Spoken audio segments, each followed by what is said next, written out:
나모따사 바가와토 아라하토 삼마 삼부타사 나모따사 바가와토 아라하토 삼마 삼부타사 세상의 존귀하신 님, 거룩하신 님, 올바로 원만히 깨달으신 님, 부처님께 예경하나이다.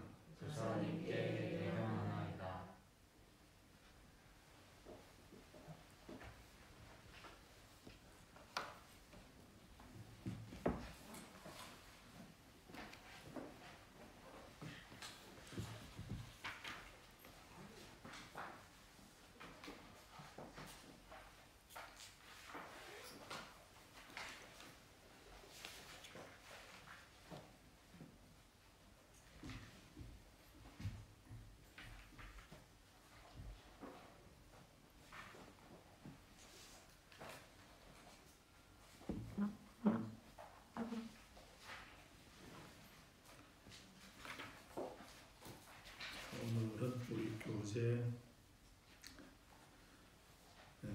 549페이지 32번째 제5권 큰 모음 가운데 32번째 신통을 얻는 방법은 무엇이고 그 방법은 무엇인가?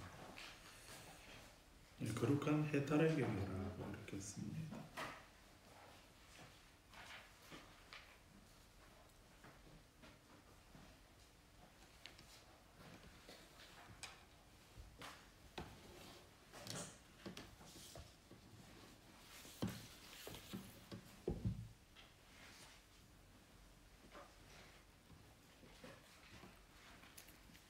거룩한 해탈의 경 신통을 얻는 방법은 무엇이고 그 목표는 무엇인가? 이렇게 부제를 했고 지난주에 공부했던 것은 31번째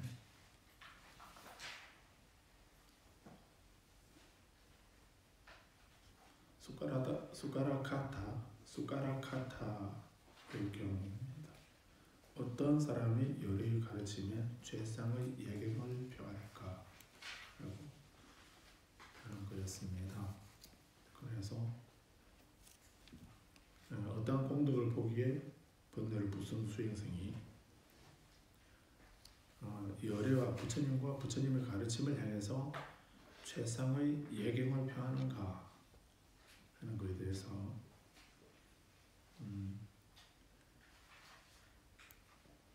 위없는 안온의 공덕,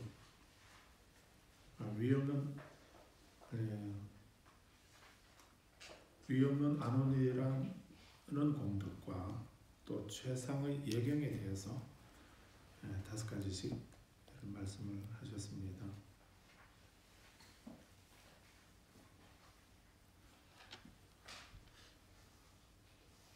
부처님 가르침이 인도에서 중국어로 전해지고 또 우리에게로 이렇게 전해지게 되었는데 그렇게 전해지면서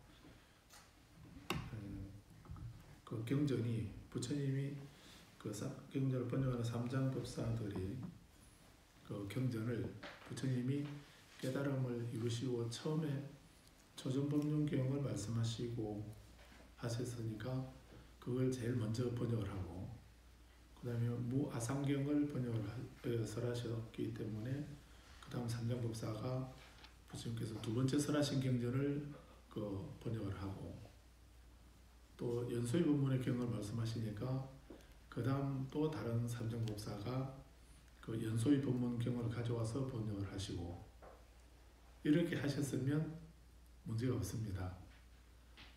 그렇게 하면 우리 또 이해하는 대로 번역되는 대로 순서대로 이렇게 공부하면 되겠죠. 그런데 그렇게 번역한 것이 아니고 그 삼장법사들이 자기가 좋아하는 경전을 가져와서 번역을 합니다. 번역을 했고 또 어떤 것은 어떤 대성경전은 인도에서는 다 그런 건 아닌데, 인도에서는 그런 대선 경전을 얘기하면은 그게 무슨 부처님 말씀이냐 이렇게 하기 때문에 그 참 좋은 말씀이라고 생각이 되는데, 그 인도에서는 펴질 수 없는 겁니다. 그러니까 이제 불교를 모르는 쪽에 가가지고 모르는 쪽에 그 경전을 번역을 해서 이게 부처님 말씀이다 이렇게 번역한 경전도 있습니다. 뭐 어느 경이라고 말씀을 안 드리겠는데, 그렇게 자기가 좋아하는 경전을 뭐 두서없이 이렇게 골라서 번역을 하고, 또 그렇게 인도에서는 통용이 되지 않는, 크게 통용되지 않았던 이런 경전들을 중국어로 우리 가져와서 한문으로 번역을 하고 이렇게 하다 보니까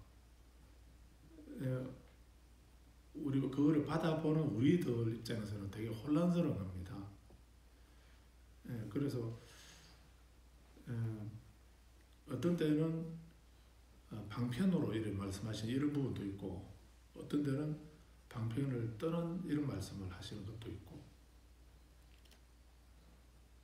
뭐 그렇게 해서 그러다 보니까 부처님이 어떤 데는 뭐 심하게 표현하면은 어떤 데는 있다고 했고 어떤 데는 없다고 하셨고 뭐 이런 식으로 그렇게까지도 이해되는 그런 상황이 중국에서는 생기게 됩니다.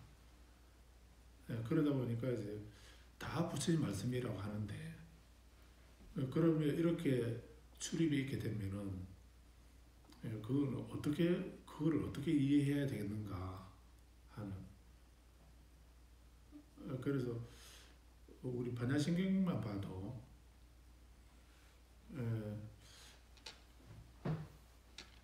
무안이비설신, 무고심멸도, 무안이비설신이 무색성향미적법, 무안계 내지 무의식계, 이렇게 그런 구절 계속 이렇게 그 말이 반복되고 있죠. 근데 그 무라고 하는 그 뒤에 나오는 것들은 그 부처님 가르침 중에 중요한 그런 교리를 말씀한 부분들이거든요. 무고심멸도 이렇게 하게 되면 사성제는 없다 하는 이런 말이고요. 또 무무명, 영무무명진 이렇게 하면서 그렇게 하면서 12연기도 부정하는 그런 내용도 있고, 온 12처, 온 6건, 6경, 12처, 18개 다 부정합니다. 그렇게 하게 되면, 그래서 그 온 12처 18개를 부정하는 것은 그래도 이해가 되는데, 그 부처님 가르침의 가장 핵심이라고 하는 사성제 12연기를 부정하는, 육바라밀도 부정하고 이렇게 다 이렇게 해서 다 그런 거는 없다라고 이렇게 글자만 보면 우리가 그렇게 이해할 수밖에 없는 그런 내용들로 되어 있죠. 그래서 이게 무슨 말인가? 그래서 물론 반야심경이 얘기하고자 하는 내용은 그게 아니지만, 그러나 글자만 딱 보게 되면, 설명을 안 듣고 글자만 보게 되면 무고심멸도 사성제 필요 없다고 하는데 뭐 필요 없는 거 우리 공부할 필요가 있는가, 이 생각 해보셨죠?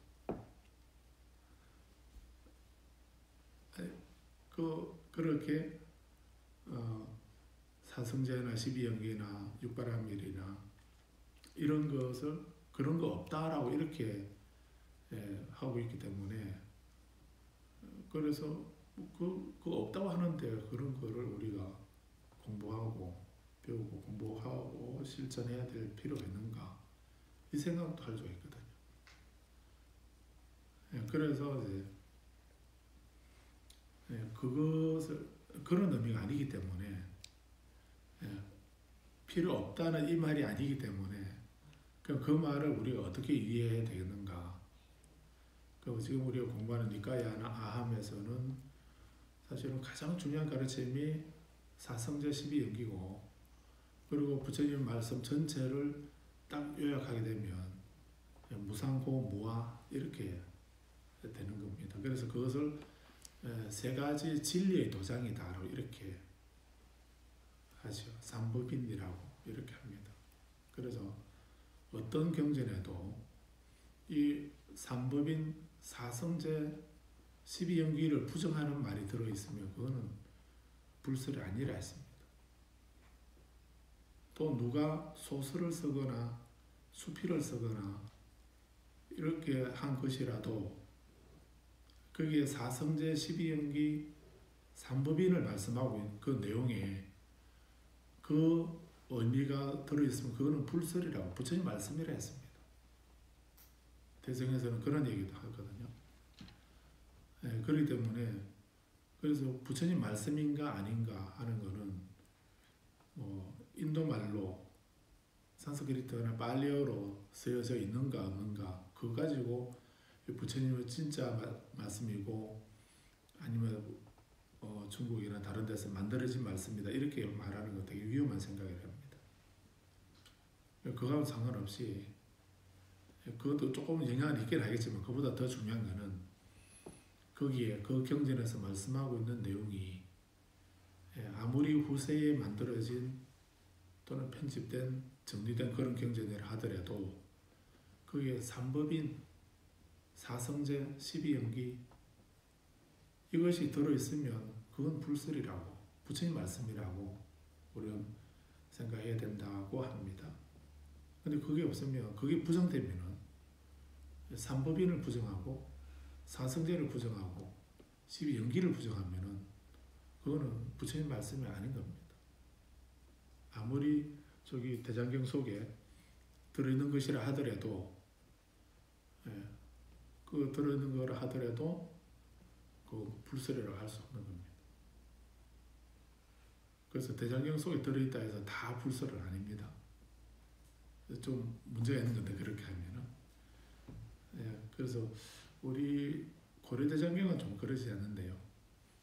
일본에서 만든 그 신수대장경이라는 거기에는 불교 경전 아닌 기독교 성경의 일부가 저기 들어있습니다. 그게 불교 대장경 속에 들어있습니다. 그리고 또 힌두교 바라문교 힌두교의 경전 일부가 저기 불교 경전이라는 그 대장경 속에 정리되어 있습니다. 그래서 우리는 대장경 속에 들은 것은 다 부처의 말씀이다 그렇게 어떤 신앙적으로 믿어서는 안 된다는 얘기예요. 그래서 대장경 속에 있거나 제 방에 있는 책꽂이에 꽂혀 있거나 어디 있더라도 그 내용이 삼법인을 말하고 있고 사성제를 말하고 있고 12연기를 말씀하고 있다. 그런 것은 어떤 글자로 쓰여지고 또 언제 정리되고 편집된 거라 하더라도 그거는 부처님 말씀이다라고 이렇게 해야 된다고 합니다. 그래서 이런 상황이다 보니까 중국에서는 이제 종잡을 수 없는 어떤 것은 비유하면은 어떤 것은 유치원적인 그런 가르침이고 어떤 경전은 한 초등학생 정도의 가르침이고 어떤 경전은 중학교나 고등학교 정도 수준의 경전도 있고 어떤 거는 뭐 대학원 과정의 그런 경전들도 있거든요. 그러다 보니까 그 받아보는 우리는 어느 게 부처님 진짜 말씀인가 여기에 혼란이 오게 된 겁니다. 그래서 그 다 부처님 말씀 맞는데 부처님의 원해열의 진실의 이렇게 하지 않습니까? 개근계에 부처님의 진실한 뜻은 뭘까? 이런 생각을 하게 된 겁니다. 그래서 생겨난 것이 가르칠 교하고 가르칠 교, 판단할 판, 교판 사상이라고 합니다. 교판이라는 것이 생겨납니다. 그래서 그런 경전들을 한문으로, 인도에서는 이런 거 말할 필요가 없었습니다. 인도에는 역사적으로 그렇게 다 정리가 되었고 순서대로 이렇게 알려져 있고 이렇게 하기 때문에 뭐 그런 고민을 할 필요가 없었는데, 중국이나 우리나라, 일본 이쪽에서는 또 티벳까지 그런 쪽에서는 교판이라는 사상이 등장을 합니다. 그래서 경전을 그 수준별로나 부처님의 말씀하신 35살 깨달음 이루시고 난 뒤에 직후에 하신 말씀하고 중년에 말씀하신 거하고 노년 말기에 말씀하신 거 이런 식으로, 물론 그 경전마다 그 우리 책본 뒤에 판권이 있죠. 몇 년도에 이 책이 나왔다는 판권이 아니었습니까? 그런 것처럼 경전마다 그런 바코드나 그런 판권이 있으면은 우리 그런 시기를 딱 명시를 해놨으면, 이거는 부처님이 그 몇 년 몇 월 며칠에 며칠 또는 오전 오후 뭐 언제 이렇게 시간을 표시를 해뒀다고 한다면 아무 문제 없을 텐데, 그런 표시는 없고요. 그런 표시 없고 그냥 어떻게 하든 우리 경전은 어떻게 시작하고 있습니까? 여시함은 일시라고 되어 있죠. 한때 이렇게. 그래서 인도는, 중국이나 우리나라는 그 역사책도 보면은 시간이 딱 정확하게 날짜까지 표시가 됩니다. 어떤 거는 뭐 오전 오후나 저녁이나 이런까지 표시하기도 하거든요. 어떤 중요한 사건들은.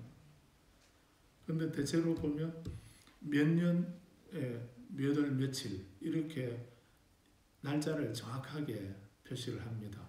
거의 정확하게 표시를 하거든요. 뭐 좀 넉넉히 한다 하더라도 뭐 어느 임금의 즉위한지 그 몇 년대, 몇 년도라고 하는 까지는 얘기를 하거든요. 최소한. 좀 더 자세하게는 몇 년, 몇 월, 며칠 이렇게도 표시하는데, 그래서 중국이나 우리나라나 이런 역사서를 보면은 그 시기가 거의 정확합니다. 그런데 인도는 일시라고 이렇게 하니까 어느 한때인지 우리가 알 수가 없습니다. 그래서 인도 역사책을 보면은 한 시기적으로 한 100년 정도 차이 나는 거는 그냥 그래도 거의 정확한 걸로 이렇게 볼 수 있는 그 정도로 시간관념이 그 기록에 그런 정확한, 우리 중국이나 우리나라처럼 일반 역사에도 시기를 정확하게 하는 그런 기록이 안 남아 있습니다. 그래서 부처님 말씀도 경전에도 보면 부처님이 성불하시고 몇 살 때 몇 살 때 말씀하셨다든지 아니면 뭐 그때 서던 그 연도로 몇 년도에 이 말씀을 어디에서 하셨다 이렇게 표시를 하면 좋은데 그런 표시가 안 되어 있습니다. 그냥 여시하면 나는 이렇게 들었다. 내가 이렇게 들었다 이렇게 하게 되면 그게 아난다 존자의 자기 소리가 아니다는 이 말이 그런 의미가 거기 들어있죠. 부처님께서 하시는 말씀을 나는 이와 같이 들었다. 여시하면 내가 들은 바에 의하면 또는 나는 이와 같이 들었다. 이런 식으로 말씀하는 겁니다. 그리고 그 다음에 그걸 육성취라고 이렇게 말하는데요. 두 번째는 시가는 이제 그 한때, 여시하면 일시, 한때 누가 부처님께서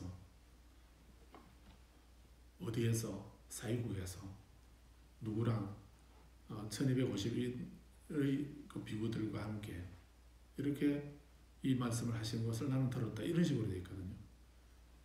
그래서 이렇게 거의 모든 경전이 그 비슷한 내용이 비슷합니다. 여시함은 일시 불 제4위국 기수급 고독은 대비구정 1250인구 이런 5가지는 거의 똑같습니다. 단지 장소만 이제 사유국인가 영축산인가 뭐 다른 어느 곳인가 이렇게 장소만 달라질 뿐이고, 그리고 대중도 뭐 대중이 많을 수도 있고 적을 수도 있고 그런 정도의 차이는 있지만 그 순서는 거의 비슷합니다. 그래서 한때라고 이렇게. 근데 주석이 보게 되면 왜 한때라고 하셨는가? 예, 왜 어느 때 또는 한때 이렇게 말씀하셨냐면, 그 부처님 법문을 듣는 대중이 이게 이상한 단소를 하고 있는데, 법문을 듣는 대중이 인간만 있으면, 사람들만 있으면은 우리 시간으로 이래 할 수 있겠죠. 또 달력도 인도 달력하고 중국 달력하고 다 다릅니다. 나라마다 달력이 다 달라요. 지금은 양력 이렇게 해가지고 세계적으로 같이 쓰고 있지 않습니까? 지금 이렇게 같이 쓰는 지가 얼마 안 되죠. 얼마 안 됩니다. 우리나라는 단기 4천 몇 년입니까? 단기라는 단군 할아버지께서 이 나라를 고조선을 우리나라를 개천절 우리나라를 건국한 이래로 몇 년 이렇게 했기 때문에 그 단군 할아버지 돌아가시고 난 뒤를 말하는 것이 아니고, 단군 할아버지가 우리나라를 세운 때부터 몇 년인가 이렇게 해서 그거를 우리는 단기라 하거든요. 단기. 서기는 뭡니까? 서기는 예수님이 돌아가신 지 몇 년째, 그게 서기고, 불기 이렇게 하면 부처님이 태어나신 걸 말하는 게 아니고 부처님이 인멸하시고 난 뒤에 몇 년이 지났는가, 이게 불기 2563년, 64년 뭐 이렇게 말하는 거예요. 불기는 그런 것이죠. 그러면 연도를 말하려면 또 어느 쪽을 가지고 하겠습니까? 인도 쪽으로 하겠습니까? 아니면 우리 연도로 하겠습니까? 달력도 우리 음력은 30일로 이렇게 하고 양력하고 또 한 달 정도 또 차이가 나지요. 근데 우리 지나고 보면 양력보다는 음력이 절기나 이런 것은 또 정확한 거를 알 수 있죠. 수천 년 우리는 그런 달력을 가지고 살아왔기 때문에, 그래서 그게 우리 시절하고 딱 맞는 겁니다. 그렇게 덥다가도 입추만 지나면 벌써 아침 저녁 바람이 달라지고 이렇게 하는 거, 그건 우리 바로 피부로 느끼거든요. 그 양력을 보면 한참 더운데, 근데 입추가 지나면은 벌써 가을 냄새가 나는 그런 식으로 달라집니다. 그런데 인도는 보름 단위를 합니다. 백월, 허월 이렇게 하거든요. 백월은 초승달이 보름달까지 갈 때를 백월이라 합니다. 그리고 또 보름에서 이제 16날부터는 또 달이 줄어지죠. 그래서 금음으로 가죠. 그 금음으로 해서 달이 완전히 금음달 달이 우리 눈에 아예 낮에만 뜨고 밤에는 안 뜨기 때문에 우리 눈에 안 보이죠. 그래서 밤중에 깜깜한 밤이 되겠는데, 어둠이 되겠는데, 그런 것을 우리는 금음이라고, 밤이 햇빛처럼 둥그려 완전하게 둥근 그런 날을 보름이라고, 만월이라고 해서 우리는 보름이라고, 보름달 이렇게 말하죠. 그래서 그렇게 백월과 허월로 나눕니다. 그렇게 하기 때문에, 그래서 백월 며칠, 허월 며칠 이렇게 합니다. 포사를 해라 이렇게 하고, 육제일, 우리는 육제일이라는 이런 거 있죠. 육제일이라 이렇게 하는데 8일하고 14일, 15일 이렇게 경전에서는 또 율장에도 보면 그렇게 얘기를 하고 있습니다. 8일과 14일, 15일에 포사를 해라. 이렇게 합니다. 그러면은 몇 번 하는 겁니까? 포사를. 우리 달력을 하면은 몇 번 하죠? 전부 6번 하는 거죠. 한 달에 6번 하는 겁니다. 8일 하고 14일도 하고 15일 하고 100월에 8월 14일 15일이고 허월에도 또 8일째 14일째 15일째 이렇게 하라는 이런 의미로 이해하게 되면 우리 달력을 하면 6번 하는 것이 되거든. 그런 게 육제일이란 말이 그런 말이 됩니다. 그러면 14일하고 15일 하면은 이틀 달아서 해야 되는 이런 문제가 생기죠. 그래서 우리는 그 다 세면은 보름 동안에 포사를 3일 하는구나. 보름 동안에 포사를 3번 하는구나. 이렇게 생각되죠. 8일, 14, 15 이렇게 하라 했으니까. 예, 그래서 그렇게 기록하다 보니 우리 기준으로 보면은 뭐 보름 만에 3번, 한 달에 6번 이런 식으로 이해되는 그런 건데 사실은 그건 인도 달력으로서 그래 하는 말씀이거든요. 그래서 8일 하고 달이 클 때는 15일로 하고 달이 적은 날이 있죠. 적은 달하고 큰 달하고 안 했습니까? 그 달이 적은 달은 14일로 하고 14일에 하고 달이 큰 날은 30일까지 있는 날은 15일로 하고 29일까지 있는 데는 14일 날 하고 그러면 2번이잖아요.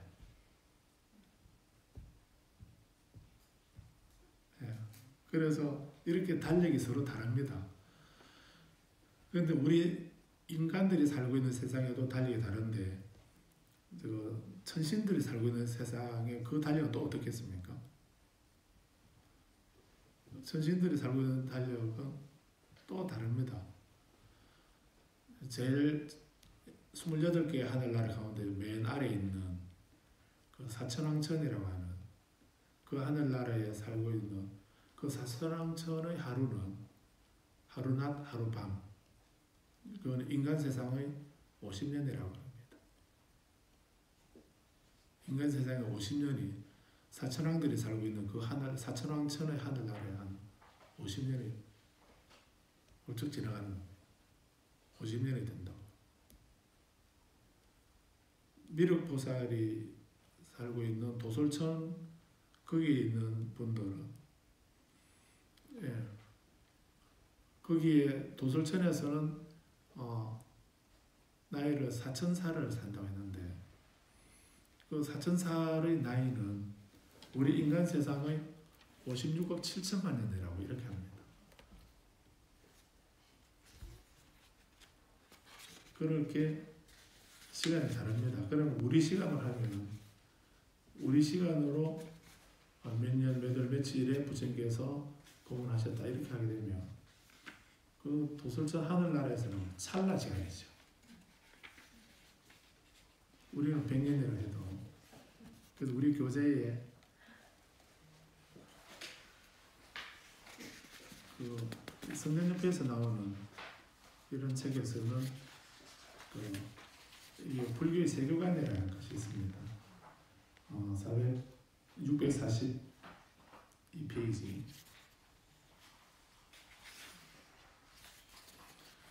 불교의 세계관이라고 하는 책마다 이렇게 실려 있습니다.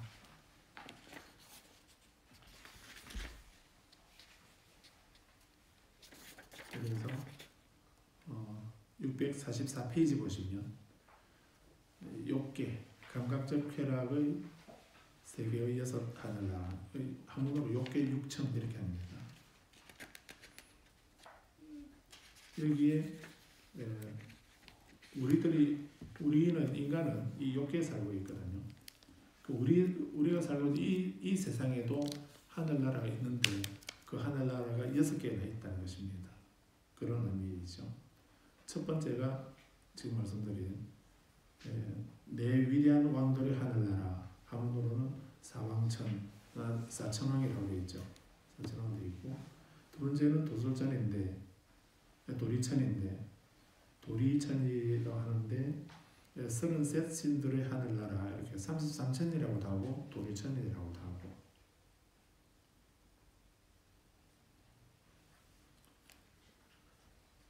그리고 세 번째는 축복받는 신들의 하늘나라 야마천이라고 하는데 그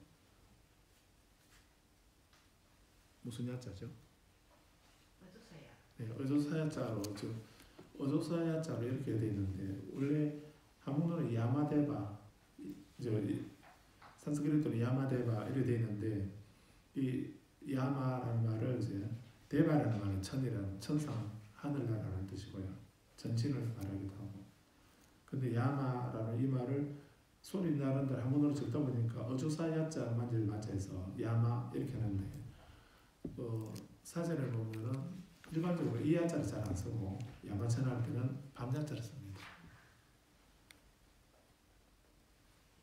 근데 한자 의미는 없으니까 그냥 소리 나는 산스크리트로 소리 나는 대로 적어서 이 어조사야자를 쓰고 있는 겁니다.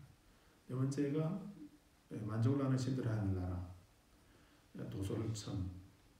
도솔천인데 이 미륵보살이 이 도솔천 내원궁에 도솔천 중에 그 한가운데 내원궁이라고 하는 그 궁전에 미륵보살이 계신다고 했습니다. 도솔천의 하루는 200년이라 했습니다. 도솔천의 하루낮 하룻밤 인간 세상을 횟수라면 200년이라고 이렇게 얘기합니다.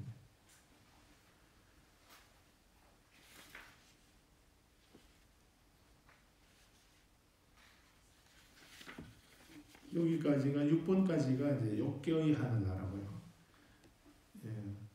2번 방활로 2번 첫 번째 선정의 하늘 세계 하늘 세 하느님의 나라 2, 3, 4, 5 여기까지는 3계에서 색계에 해당됩니다.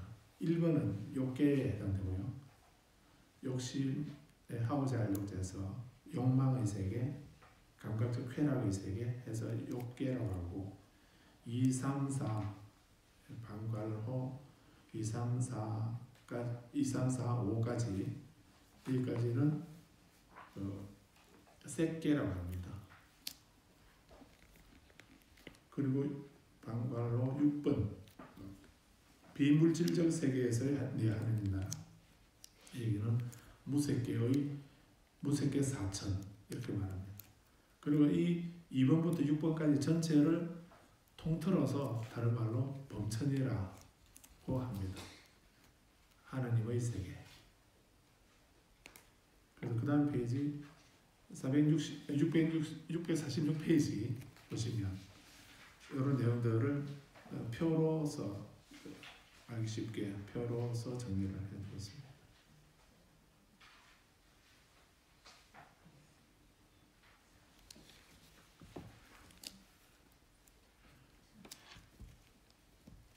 그래서 이 불교의 세계관 이것은 나중에 집에 돌아가셔서 잠 안 올 때 보시면 아마 수면제보다 훨씬 더 빨리 잘 잠들게 될 겁니다. 그래서 이렇게 이 표대로 좀 이해를 하고 계시면 경전 보실 때 많이 도움이 됩니다. 그래서 이건 부처님이 만드신 이런 것이 아니고 인도에서 일반적으로 가지고 있는 이 세계와 이 우주를 이해하는 방식. 이건 부처님이 내가 보니까 이렇더라 이렇게 말씀하시는 게 아니고 인도에서는 모든 종교나 일반인들이 이 세계는 이 우주는 이렇게 이루어져 있다라고 알고 있는 것입니다. 그래서 이 표에서 맨 아래에는 그 중간에 보면 그 지옥이 있지요. 지옥이 있고, 그래서 다음에 한번 시간 있으면 이거 하나하나 보면 또 많은 것을 이해할 수 있는 그런 부분인데 오늘은 여기까지만 말씀드리고요. 그래서 이렇게 교판 사상이 생겼다라고 하는 거, 그것을 이제 그렇게 생기게 된 이유가 경전에서 한때라고 이렇게 말씀하신 이유가 부처님께서 법을 설하실 때는 인간만 있는 것이 아니고 축생들도 와서 듣고 있겠죠. 그 중에 하루살이는 얼마나 많이 삽니까? 하루살이는 하루만 살지 않습니까? 그 하루살이 횟수를 어떻게 기록을 하겠습니까? 인간의 세상의 그 횟수로도 기록하기도 그렇고 또 천신들의 그런 시간관념으로 기록할 수도 없고 그래서 그냥 막연하게 그냥 어느 때 한때 이렇게 말씀했다라고 기록하고 있다라고 하는 이런 추석이 있습니다. 그렇게 좋게 생각하면 그렇게도 이해할 수 있는 거고요. 그래서 정확하게 이제 시기가 표시되어 있지 않다는 것만은 그건 사실이고. 그런데 그러다 보니까 이제 그 경전에서 하시는 말씀을 가지고 그 말씀을 가지고 시기를 구분해 보는 겁니다. 이것은 부처님께서 성도하시고 처음에 하신 말씀이구나.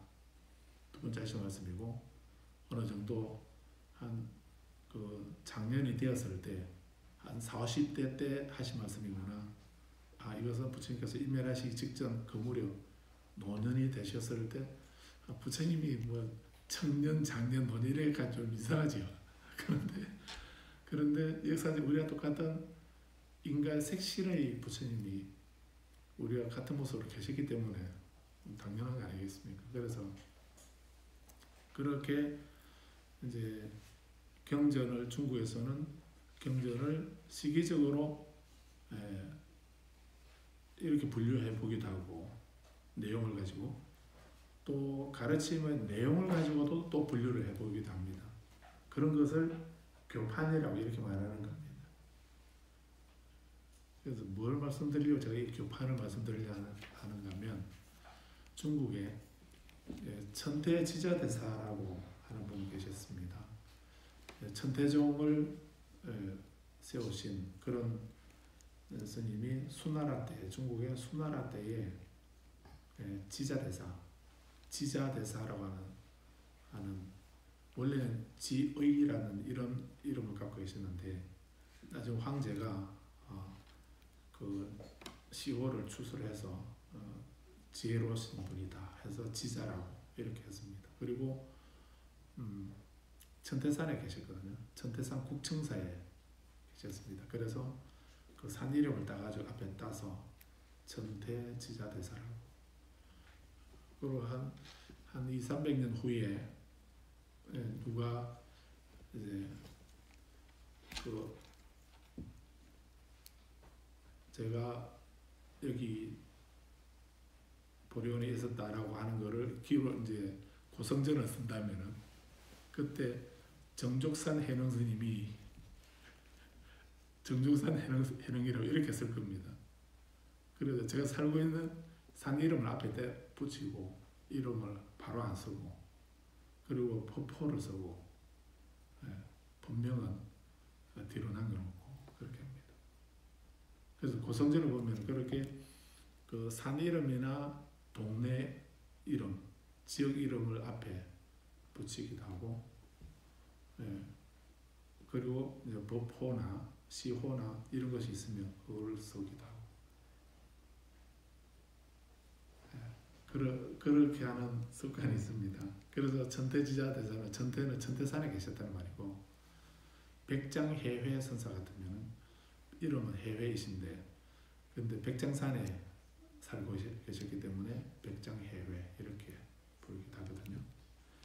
그런 것처럼 또 우리 원효 스님은 중국에서 볼 때 정말 원효 스님은 제2의 부처님과 같은 그런 분이다 이렇게 생각해가지고 그래서 해동원효라고 이렇게 했거든요. 그 해동 바다 동쪽 중국에서 북경에서 보면은 우리나라 그 바다 건너편 그 동쪽에 있죠. 그래서 이제 해동이라고, 우리나라 신라를 해동이라고 이렇게 했습니다.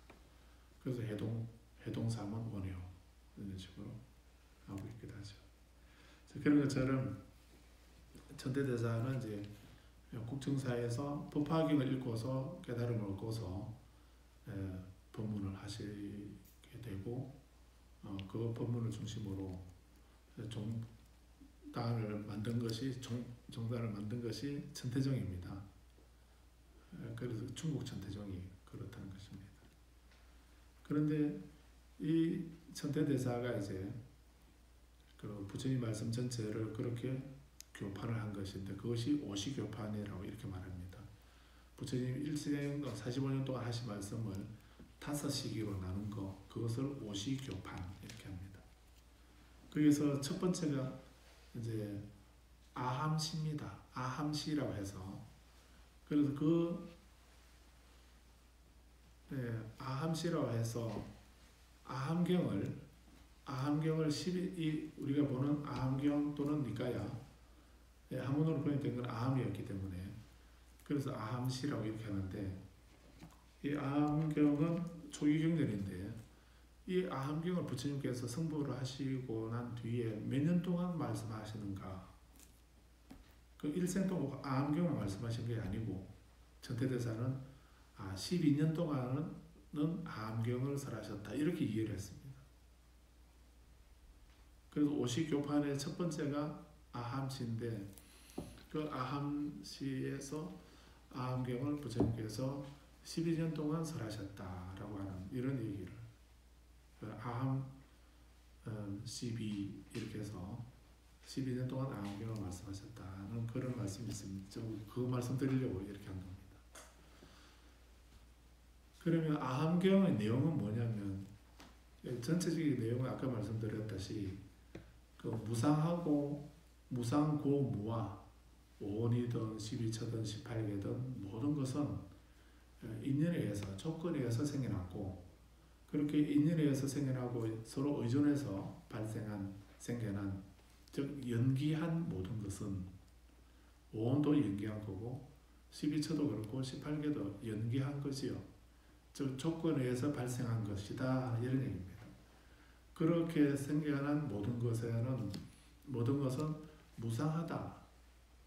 무상한 것은 괴로운 것이고, 무상하고 괴로운 그것에 이것이 나의 것이고 이것이 나이고 이것이 나의 자아다 이렇게 할 수 있는 것은 없다. 그래서 무아, 제법 무아 이걸 말씀하셨죠. 그래서 무상과 고와 무아라고 하는 이 말씀이 삼법인 세 가지 진리의 도장이다 이렇게 말씀하고 있는데, 이 얘기를 부처님은 12년 동안 비구들에게 12년 동안 초등학교 들어가서 고등학교 졸업할 때까지 귀에 뭐가 박혔겠습니까? 귀에 대못이 박히도록 계속 여기 무아상경을 보면 수행성들이 무아상경의 3문 큰 책은 75페이지, 물질은 내가 아니니 수행성들이여 참으로 이 물질이 나라면 이 물질의 질병이 될 수가 없고, 나의 물질이 이렇게 되라 이렇게 되지 말라라고 물질에 대해서 말할 수 있을 것이다. 수행성들이 그러나 물질은 내가 아니다. 그렇기 때문에 이 물질에, 이 육신에 질병이 들 수가 있다. 질병이 들 수 있는 조건만 갖춰지면 바로 병에 걸려버리는 거죠. 내 의지하고는 전혀 상관없이 나의 물질은 이렇게 되라, 내 몸은 이렇게 되라, 늙지 마라, 내 몸은 병들지 마라, 내 몸은 죽지 마라, 이렇게 내 몸에 대해서 말할 수가 없다. 이 얘기를 부처님은 12년 동안 하신 겁니다. 눈만 뜨면 보기만 하는 비구들이여, 수행성들이여, 물질은 내가 아니다. 알고 있다니까요. 그래도 또 내년에 또 만나면 또 수행성들이 물질은 내가 아니니 만약 이 물질이 나라면 이렇게 질병이 들 수 없고 이렇게 되지 말라라고 물질에 대해서 말할 수 있을 거다. 그런데 물질은 내가 아니지 않느냐. 물질은 내가 아니기 때문에 이 물질은 어떤 조건만 갖춰지게 되면 바로 병이 들 수가 있다. 그리고 내 몸에 대해서 물질에 대해서 이거 이렇게 되라, 이거 되지 말라라고 말할 수가 없다. 이 얘기를 계속 초등학교 들을 때 그때 1학년 때부터 고등학교 졸업할 때까지 계속 이 얘기를 하셨다는 거예요. 부처님께서 뭐 그렇게 하신 말씀 없어서 그렇게 하셨겠습니까? 하신 말씀 엄청 많으셨을 것 같은데 그런데 이 얘기를 12년 동안 계속 이 같은 얘기를 하셨다는 거 그것 한번 생각해 보십시오. 그 다음 85페이지 무아장계 13번 작은 책이면 번호 13번을 보십시오. 아까 여기에서 3번에서 13번 수행성들이 어떻게 생각하느냐. 물질은 항상한가 무상한가. 그런 내가 아닌 이 물질은 영원하냐 영원하지 않느냐. 항상하다는 말은 영원하다는 이 말이거든요. 그 영원하냐 영원하지 않느냐. 즉 항상한가 무상한가. 세존이시여 무상합니다. 무상한 것입니다. 물질은 무상한 것입니다. 이 얘기를 그 비구들이 부처님이 처음 이렇게 무아상경에서 처음 이렇게 이 물질은 항상한가 무상한가 이렇게 물으실 때 바로 무상합니다 이 대답을 했겠습니까?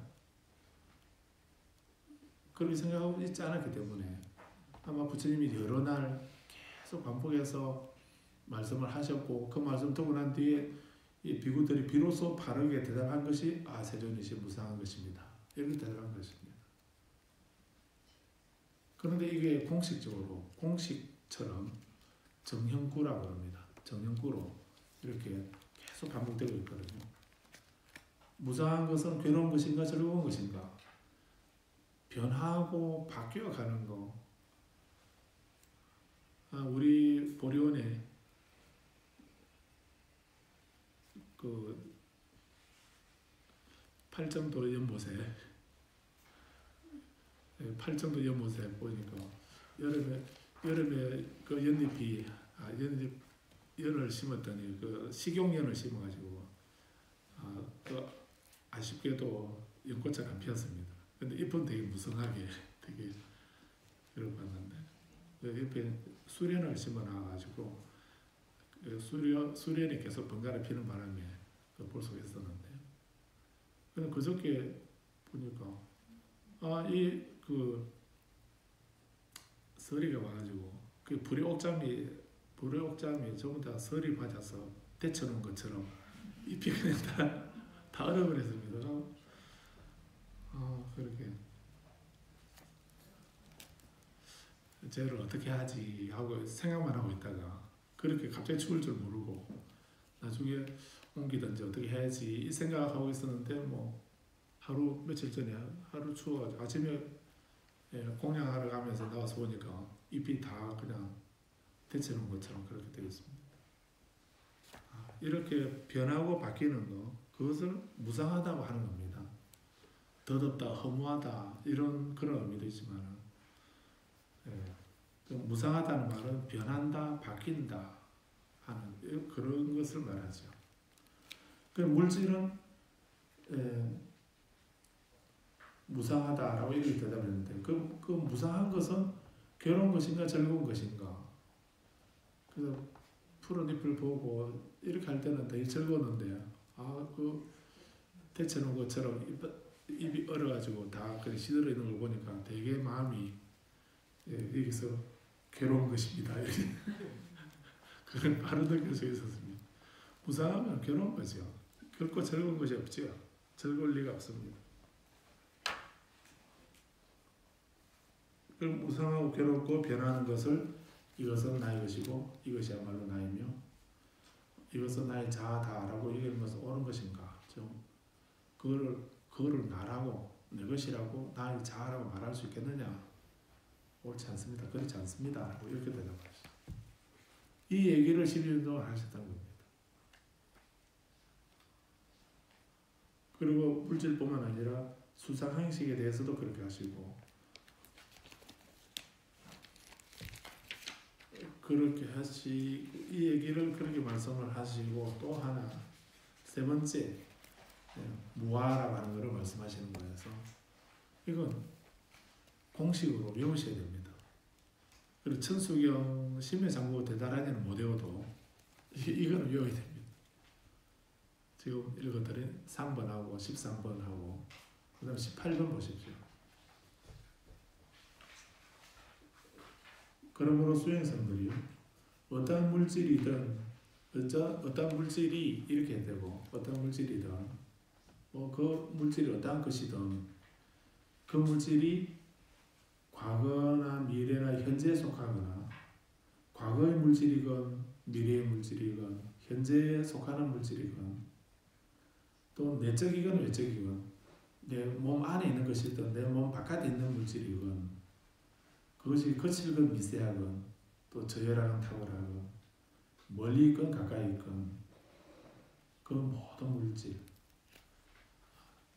그냥 모든 물질 이렇게 말씀하셔야 되는데 좀 더 자세하게 그 물질이 시간적으로 과거, 미래, 현재에 속하는 것이든 또 공간적으로 뭐 안에 있건 밖에 있건 또 크기에 있어서 미세하건 거칠건 또 우열에 있어서 저열하건 탁월하든 뭐 메이커가 있는 것이든 없는 것이건 그 모든 물질은 이 말이죠.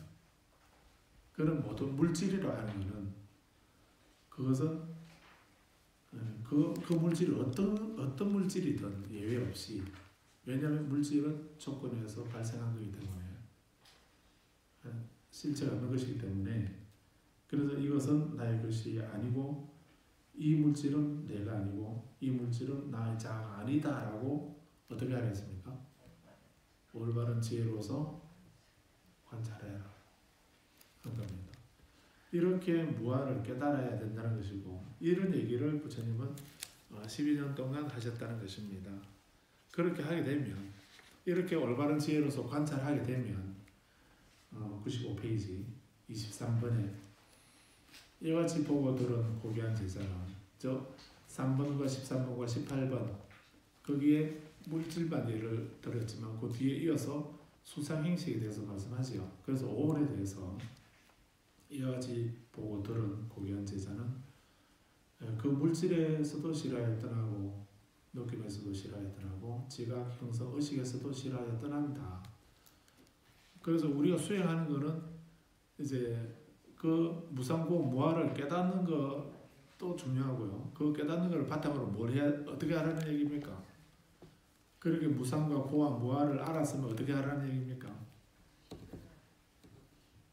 그거에 대해서 물질이든 느낌이든 지각이든 형성이든 의식이든 그 대상에 대해서 본인이 알아차린 그 대상에 대해서 지금 내가 물질을 보고 있으면 물질에 대해서 또 내가 어떤 느낌에 대해서 알아차렸으면 그 느낌에 대해서 어떻게 하라는 겁니까? 지각이나 형성이나 의식이나 그 대상에 대해서 즉 오온에 대해서 싫어하여 떠나라는 것입니다. 염리라는 것입니다. 싫어하여 떠나고 싫어하여 떠나게 되는데 싫어하여 떠나게 되면 그것에 대한 집착이나 어떤 사견이나 이런 것에서 사라지게 될 것이고 사라지게 되면 해탈한다는 것입니다. 해탈하게 되면 안 가르쳐줘도 본인이 사라지게 되면 해탈을 얻게 되는데 해탈하게 되면 내가 해탈했다라고 하는 지혜가 자기 마음속에 생겨난다는 것입니다. 안 가르쳐줘도 이거 안 외워도 됩니다. 안 외워도 저절로 나는 태어나면 무서졌고 청정한 삶은 이루어졌고 해야 할 일을 다 마쳤고 더 이상 윤회하지 않는다라고 하는 이런 지혜가 생겨난다는 것입니다.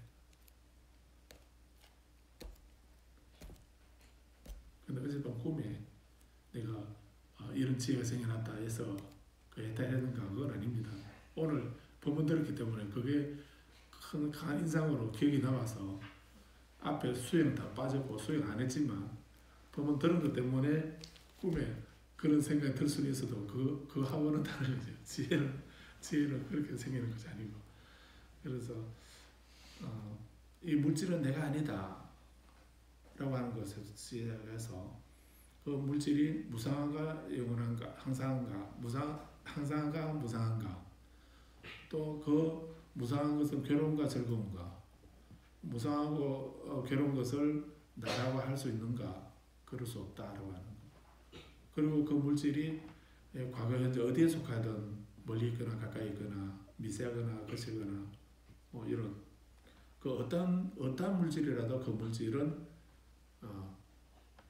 그것을 내가 아니고 그것은 나라고 할 수 없고 나의 것이 아니고 나의 자아가 아니다라고 하는 이런 올바른 지혜로서 그 본인이 알아차린 대상에 대해서 관찰하라는 이런 얘기인데요. 그래서 지금 제가 이 말씀을 드리는 이유는 그 우리가 그 명상반에서 명상을 한다고 이렇게 할 때 그냥 지금은 그 니까야 경전 읽기를 하고 있습니다.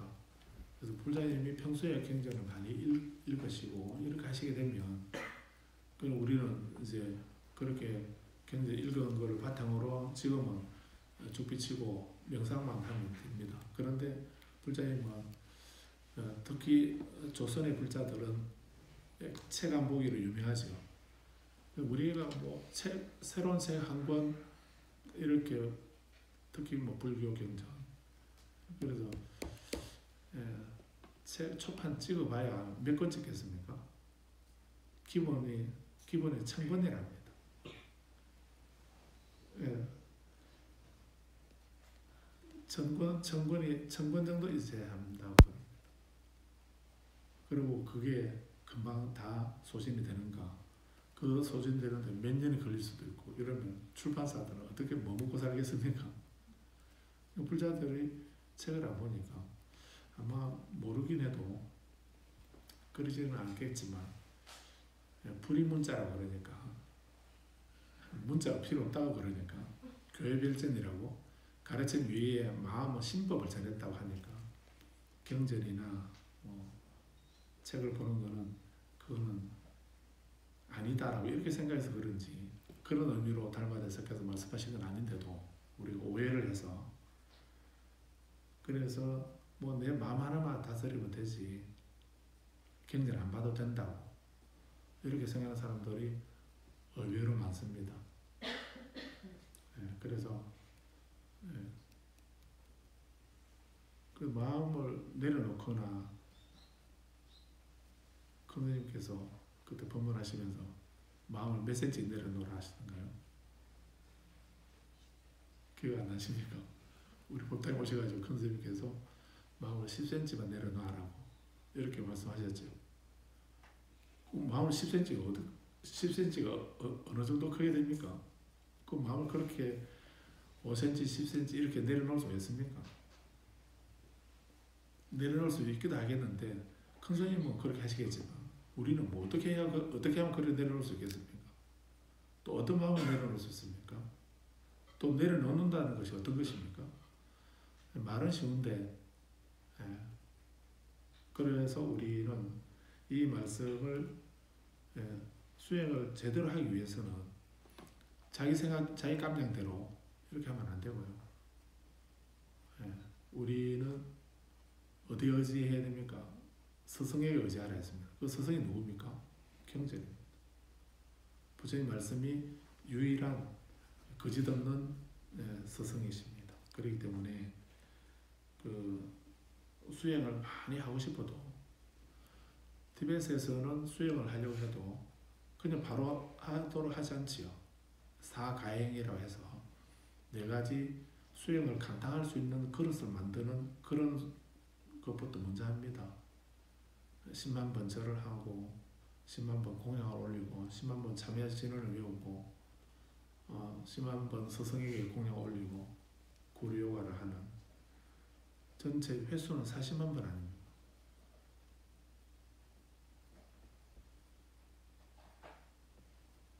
그래서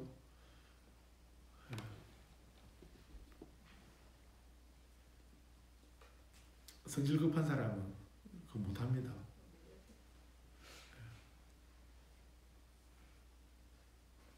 그래서 어떤 분들은 아무튼 우리가 그렇게 하는 것은 그 수행을 감당할 수 있는 그릇을 만드는 이것이 중요하기 때문에 그런 가행을 시키는 것입니다. 그것을 우리 예비 수행이라 이렇게 말하는데, 그런 것처럼 이렇게 우리가 그 수행하는 길이나 방법을 터득하는 것은 경전에 의지해서 하는 겁니다. 경전 속에 있습니다. 그래서 아무리 집중 수행을 하고 싶고 좀 심화하고 높은 그런 수행을 하고 싶고 이렇게 하더라도 그런 열망을 가지고 경전을 읽어야 됩니다. 그리고 밀교 경전이나 선어록이나 또 다 중요하고 대성경전도 중요하지만 초기경전부터 부처님 초전법륜경부터 시작해서 부처님께서 하신 말씀을 다 읽어보면서, 그러면서 부처님 가르침에 대한 그 흔들림 없는 확신을 가지고 그리고서 수행을 하는 것입니다. 그래야 되기 때문에 우리 병상반에서 니까야를 공부하는 것도 그런 의미에서 하는 것입니다. 그리고 또 이렇게 지난주에 읽어봤던 것을 위없는 안온의 공덕 5가지 최상의 얘기를 이걸 한 번 더 말씀드리려고 하는 것도, 저번에 했는데 또 하냐고, 그렇게 해가지고 언제 공부하겠냐라고, 다 끝내겠나라는 이런 생각도 드시겠지만, 이 책 다 한 권 다 읽고 나면 우리 학교에 뭐가 있습니까? 그때는 책거리 하실 겁니까? 그 책거리, 빨리 책거리 하고 싶은 이런 열망이 생기시더라도 이걸 반복해서, 천태지야 대사가 부처님께서 아함경을 12년 동안 설하셨다 하는 이 말씀, 이런 그 말씀이 만약에 사실이라면 사실이어도 되고 사실 아니어도 상관없습니다. 그런데 부처님이 그 간단한, 어찌 보면은 간단한 가르침 아닌가요? 사성제 12연기, 또 아까 말씀드린 무아상경에서 말씀하는 그 무아를 논증하는 그 3가지 단계, 그거 아주 간단한 건데 그 말씀을 12년 동안 계속, 우리 학교를 치면은 초등학교부터 중학교, 고등학교까지 하면은 12년 아닙니까? 그리고 우리가 고등학교 졸업할 때까지 다른 경전 말씀 안 하시고 그것만 말씀하셨다고 이렇게 한번 생각해 보십시오. 금강경, 팔천소, 반야경은 고등학교 단계입니다. 대학 단계입니다. 대학이나 대학원 단계입니다. 그 천태대사의 그 교판에 의하면. 12년 동안은 그렇게 오로지 아함경만 말씀하셨다고 이렇게 하는 말은 반복하는 것입니다. 끊임없이 반복해서 그냥 머리로 아는 거하고 무상고무아라고 하는 것도 사전에서 말씀하는 그 의미를 아는 거, 무상은 변한다는 거, 변하는 것은 괴롭다고 하는 거, 거기에 실체가 없다고 하는 거, 나 이제 다 아는데요. 그러면 그 사람이 이 삼법을 깨달은 겁니까? 그걸 말하는 게 아닙니다. 내가 매 순간순간 찰나찰나에 내가 보고 듣고 하는 그 모든 순간에 그 무상고 무아를 자각해야 된다는 것입니다. 그리고 또 내 호흡에서도, 내 호흡을 본다면은, 또 배를 본다면은, 수행하면서 또 극기명상하는 발을 본다면, 그래서 늘 이 생성과 소멸, 무상고 무아, 그거를 본인이 체험하는 것입니다. 그게 깨닫는 것입니다. 그렇게 해야 그에 대해서 그 본 걸 하나 보는 거, 그걸 대상으로 집착하거나 그에 대해서 분노하거나 밀쳐내거나 하는 이런 다른 번뇌가 안 일어나는 거죠. 번뇌가 소멸이 되는 거죠. 내 번뇌는 다른 부처님이나 다른 분이 대신 없애주시는 게 아니고, 그런 나의 수행과 지혜의 힘으로 번뇌를 소멸하는 것이거든요. 그래서 이거 끊임없이 반복해야 되는 거예요. 반복해서 이거를 외우고 또 외우고 읽고 또 읽고 또 읽고 사유하고 명상하고 이렇게 하면서 모든 생활에서 이것을 이 말씀대로 할 수 있도록 하는 거. 그게 수행이고, 그렇게 해서 내가 살아있는 동안에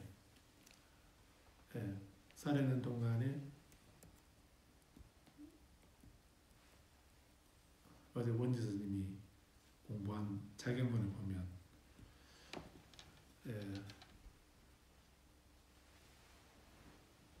개송의 1번 개송 1번 첫 번째 10가지 자경문의 첫 번째 개송에 연희미식 절막 수행하고 개송 책은 목과 위 기장하라. 책은 목과 위 기장하라라고 이렇게 했습니다. 그래서 수행자는 책은 목과로 위 기장하라. 그래서 채소 풀뿌리나 나무 열매를 먹으면서 그걸 먹으면서 위 기장 줄인 창자를 위로하고 또 송락초이 차색신이었다. 송락초이로 송나무 소나무 껍질이나 또 소나무에 나는 기생하고 있는 그 교사리 같은 뭐 그런 걸로 이해할 수도 있겠는데 송락초이 풀로 송락이나 풀로 엮은 그런 것으로 차색신 색신 우리 육신을 그걸 옷으로 삼아서 옷은 좋은 옷 입는 것이 아니에요. 그 연희미식 연희 부드러운 옷은 좋은 옷이란 말인데 그런 좋은 옷을 수행자가 그 좋은 옷을 입고 이렇게 하면 그렇게 하면 안 되고 그냥 송락초이로 송락이나 풀을 엮어서 만든 그런 옷으로 몸을 가리고 또 야학 정운 위 반려하고 야학 들에 헐헐 날아다니는 학이나 또 푸른 하늘에 둥둥 떠다니는 청운 푸른 하늘의 흰 구름 들에 날아다니는 그런 학이나 푸른 하늘에 떠다니는 구름을 위 반려 도반으로 친구로 삼아서 고잠유곡 도잔년여가 고잠유곡이라 했는데 고잠 높은 맷불이 이 말이니까 높은 산 유곡 거한 골짜기 그러니까 깊은 산속 거기에서 도잔년 이렇게 씁니다. 잔년 남을 잔자 해년 잔데 우리가 살아온 날하고 살아온 횟수하고 내 일생에 살아온 횟수하고 또 살아갈 횟수하고 이렇게 나눠보면 어느 쪽이 더 많습니까? 지금은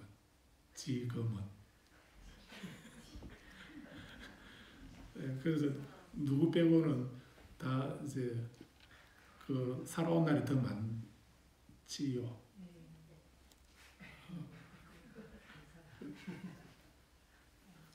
원지선이 말고는 다들 이 자리에 계시는 분들 중에 살아온 날이 더 많은 게 아닌가요? 이렇게 말하고 있는 저도 그렇고 그래 잔년을 보내라 이 말은 살아갈 날 앞으로 지금까지는 내가 어둡게 그런 걸 보는 대로 듣는 대로 집착하면서 이렇게 살아왔지만 앞으로 살아갈 날은 이제 부처님 법을 알고 난 지금부터의 삶은 어떻게 보내야 되는가 어떻게 보낼 것인가 잔년을 나머지 해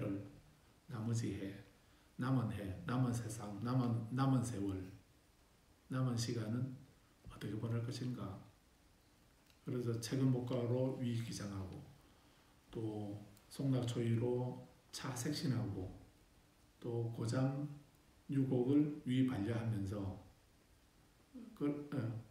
어디지?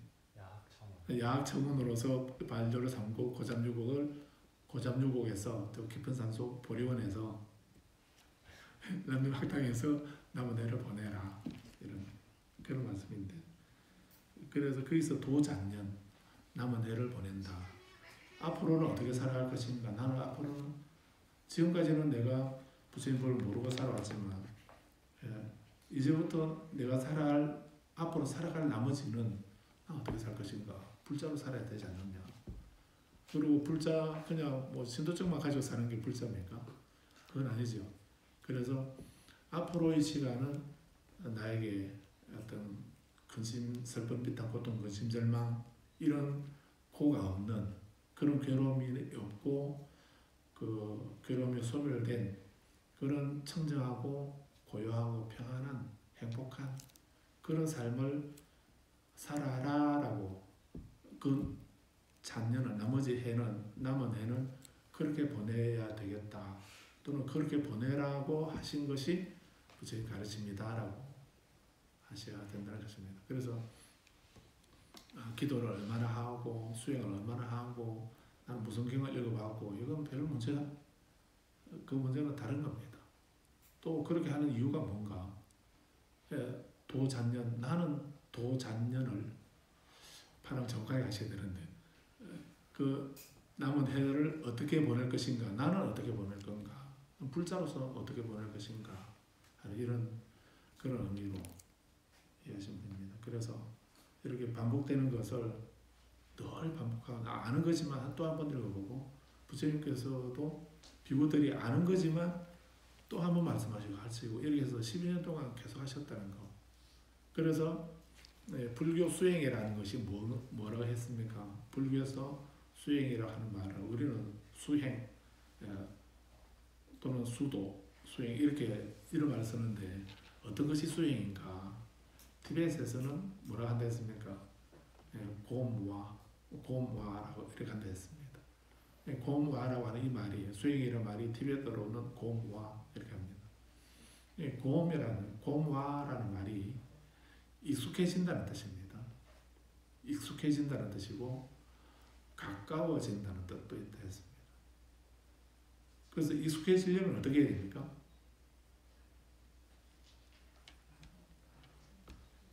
그걸 한 번 보고 또 한 번 보고 자꾸만 보고 싶다라고 이렇게 말하는데 그렇게 한 번 실행하고 두 번 실행하고 또 한 번 하고 그렇게 계속 되풀이하고 반복하는 거 되풀이하고 끊임없이 반복하는 거 그렇게 하게 되면 익숙해지게 되죠. 그래서 산티데오 보살도 우리가 모든 일은 처음 시작하면 다 어렵다. 어떤 일도 처음 시작하는 것은 다 어렵다. 그런데 익숙해지게 되면 세상에 어려운 일은 없다. 뭐 이런 말씀하신 게 있죠. 그런 것처럼 어떤 것에 익숙해지는 것 그게 수행입니다.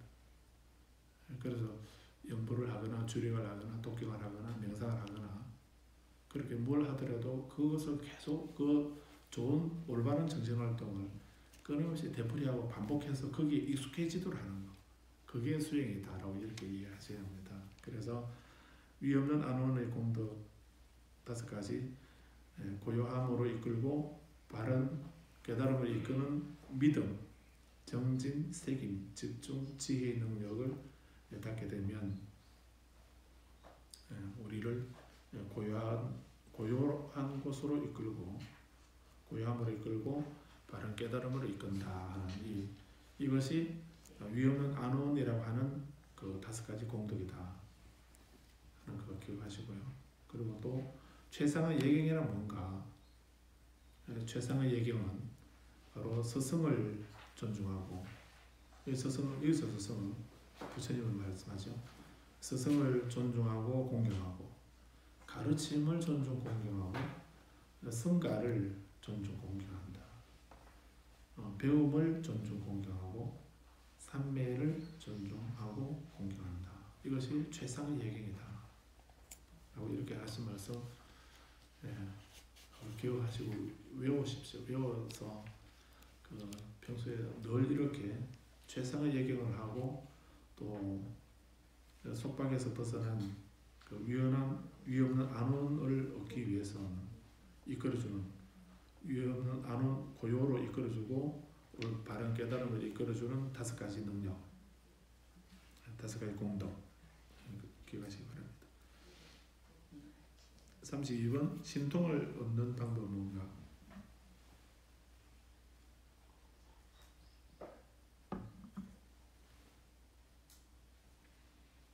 아까 백장 선사 말씀드렸는데 백장 해외 선사 어떤 분이 찾아와가지고 한 수행성이 이 세상에서 가장 불가사의한 신통력이란 어떤 것입니까? 이렇게 물었습니다. 그 아주 뛰어난 신통력은 어떤 것이 뛰어난 신통력이냐라고 이렇게 질문했다 합니다.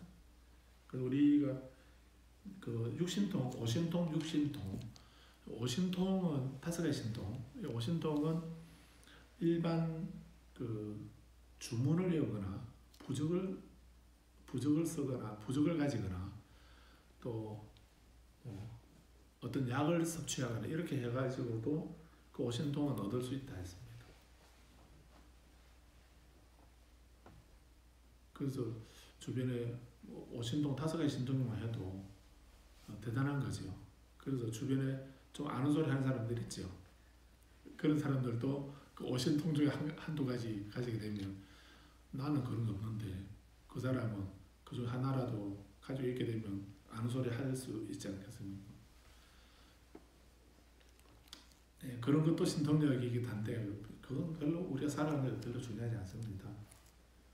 네, 그러기도 하고 또 그런 것에 거다리거나 집착해서는 안 되기도 합니다. 그럴 필요도 없기도 하고. 그런데 그렇다 하더라도 오신통은 바로도의 상태에 있는 그런 존재들은 수행 안 해도 바로도에 들게 되면 다 오신통을 갖춘다 했습니다. 그러니까 뭐 지금 조급하게 생각 안 하셔도 좀 이따 가시면 5가지 신통이 다 갖춰지니까 걱정 안 하셔도 되고요. 근데 육신통은 이제 누진통이라고 하는 그 본내는 그 신통력은 아라한과를 얻었을 때만 얻어지는 그런 신통력입니다. 누진, 누는 누수랄 때 그 누자 쓰거든요. 셀누자입니다. 그 누진, 진짜는 다할 진짜거든요. 그 세는 것이 다했다. 예, 그래서 세는 것이 없어진 거죠. 세지 않는 거를 말합니다. 예, 그래서 무루라고도 이렇게 다는데, 그래서 번뇌가 다했다. 그래서 누는 번뇌를 말하는 겁니다. 예, 그래서 우리가 어떠한 번뇌, 탐욕이나 분노나 어리석음이나 이런 어떠한 번뇌도 없이 다 없어졌을 때, 번뇌가 다 지멸되고 종식되었을 때 나타나는 신통력, 그것을 누진통이라는 겁니다. 그래서 천안통, 천의통, 숙명통, 다심통, 신족통 이런 신통력이야. 약물을 먹고도 뭐 하얀 가루 먹고도 그런 거 얻을 수 있고요. 예. 아니면 부적이나 주문을 외워서도 그런 거 얻을 수 있다 했습니다. 그런데 누진통은 안 된다는 거예요. 그거는 안 된다 했습니다. 그래서 오신통이 있어도 오신통이 있으면은 뭐 산하석벽을 다 통과할 수 있다 했지요. 지구를 다 관통해서 지나갈 수 있다 했습니다. 근데 통과하지 못하는 곳은 딱 2가지, 오신통, 비록 그런 뭐 신통력이 있다 하더라도 지나가지 못하는 곳이 딱 2군데 있다 했죠. 어디라든가요? 바로도에서. 부처님이 앉아 계셨던, 성도하실 앉아 계셨던 금강보좌는 통과할 수 없다 했습니다. 또 하나는 어디라든가요? 본인이 다음에 태어날 그 어머니의 자궁은 통과하지 못한다고. 그런 5가지 놀라운 신통력을 갖고 계셔도 그 2곳은 통과하지 못한다라고 이렇게 바로도 태도를 해서 그런 말씀을 하고 있었는데, 그래서 이런 신통력이라는 것은 우리가 일상적으로 가지고 있지 않는, 지각하지 못하는 그런 어떤 초월적인 놀라운 능력들, 그런 걸 말합니다. 그래서 천안통, 전생의 업을 알 수 있는, 전생의 업을, 수업을, 전생의 업을 아는 거, 그것을 천안통이라고 합니다. 본인의 업을 아는 거. 업을 알려면 그 최면을 걸어보면 알 수 있다 그러죠. 그러면 누구냐니까 자기가 뭐 내가 전생에 선덕의 왕이었다. 뭐 본인이 잔다라카였다. 뭐 그런 얘기 하지 않습니까? 그래서 그 한두 사람만 그런 게 아니고 대체로 그런 사람들 많지요. 뭐 선대요한의 후시가 엄청 많은 것 같은데. 예, 근데 어쨌든 뭐 그렇게 전생에 업을 아는 거, 또그 천하통이라는 말이 이제 그 하늘의 눈 이런 말이죠. 그래서 우리가 일상적으로 보지 못하는 거를 육안으로 보지 못하는 거를 볼 수 있는 그런 능력을 말하죠. 천이통은 일상의 육신의 귀로 들을 수 없는 소리를 들을 수 있는 것. 타심통, 상대방의 마음을 꿰뚫고 제일 좀 갖고 싶은 게 이거죠. 좀 저 사람 말이 진짜인가 거짓말인가 좀 돼요. 타심통만 있으면은 뭐 그래서 말끝마다 진짜냐라고 이런 말 안 물어도 내가 타심통만 가지고 있으면 다 읽을 수 있을 텐데 이런 생각이 들죠. 그게 타심통, 숙명통, 신족통 이런 게 오심통인데 그래서 그런 것은 우리 일상적으로는 그 가지고 있지 않는 그런 어떤 초월적인 능력을 말하는 겁니다. 신통이라는 것이. 그래서 그런 신통력 중에 오신통, 육신통 뭐 이렇게 있긴 한데 가장 이 세상에서 가장 불가사의한 신통력이란 도대체 뭡니까? 이렇게 질문한 것입니다. 그래서 뭐 오신통, 육신통 이거 몰라서 질문한 건 아니죠. 그런 것도 있기도 한데 스님께서는 조사께서는 가장 불가사의한 신통력이란 무엇이라고 생각하십니까? 이렇게 질문한 것입니다. 공부하다 좀 심심해서 질문한 것인지는 몰라도 그렇게 질문하니까 백장선사가 독좌, 홀로 독자, 앉을 좌, 독좌, 홀로 앉아있다. 대웅봉, 대웅봉, 대웅산 봉우리, 대웅봉, 저쪽에는 대운산이고요.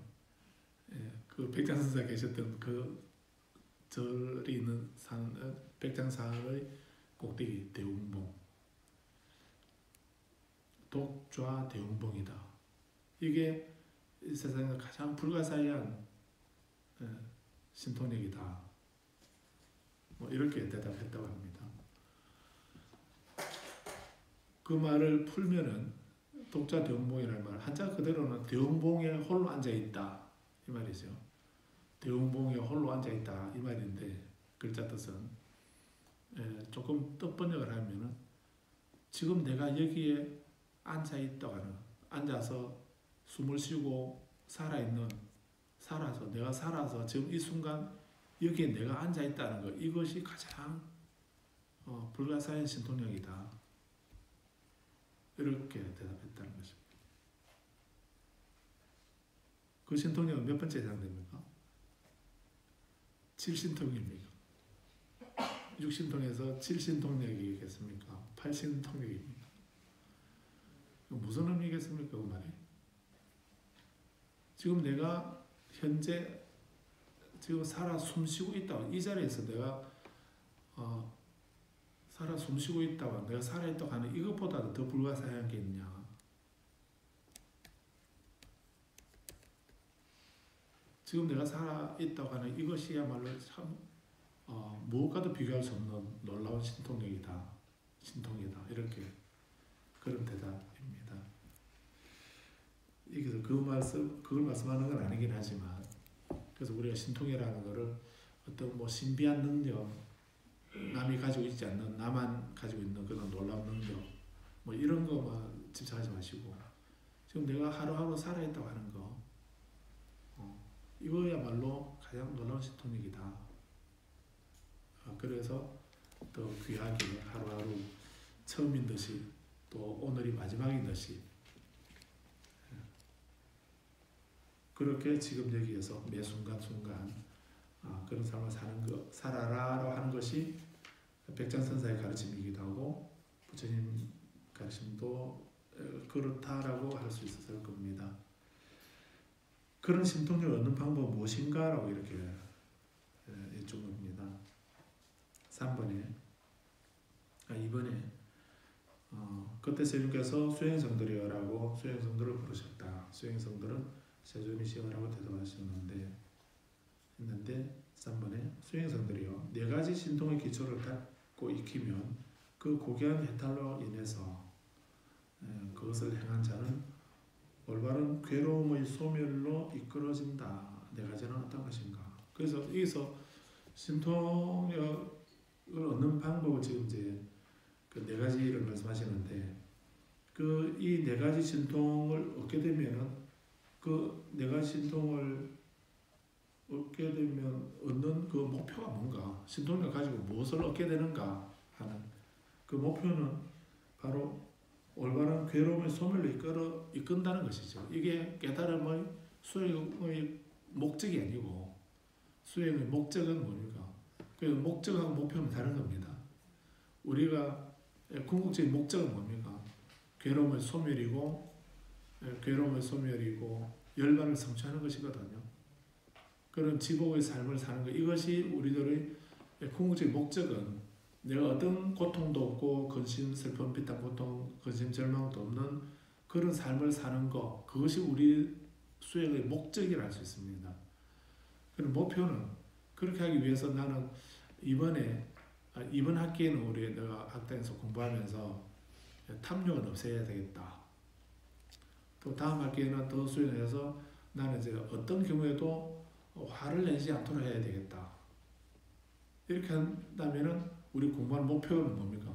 목표는 나는 이번에 욕심을 탐욕을 없애는 것이 내 수행 이번 공부의 목표다. 또 아니면 이번에는 상유타 니까이를 다 봐야 되겠다. 이렇게 한다면 그거는 목적이 아니고 목표라고 할 수 있죠. 목표와 목적 차이 아시겠죠? 그래서 이런 네 가지 그 수행을 하게 되면은 신통의 기초를 닦게 되면은 어떤 이익을 얻게 되는 궁극적인 목적은 열반을 성취하는 거지만 우선 그 가까운 목표는 이 네 가지 신통을 수행을 닦고 익히는 목표는 괴로움의 소멸로 이끌게 되는 것이라는 얘기입니다. 그래서 4번에서 이 세상의 수행성이 의욕에서 비롯된 집중과 정근에 의해서 형성되는 신통의 기초를 다룬다. 그래서 의욕이라고 했습니다.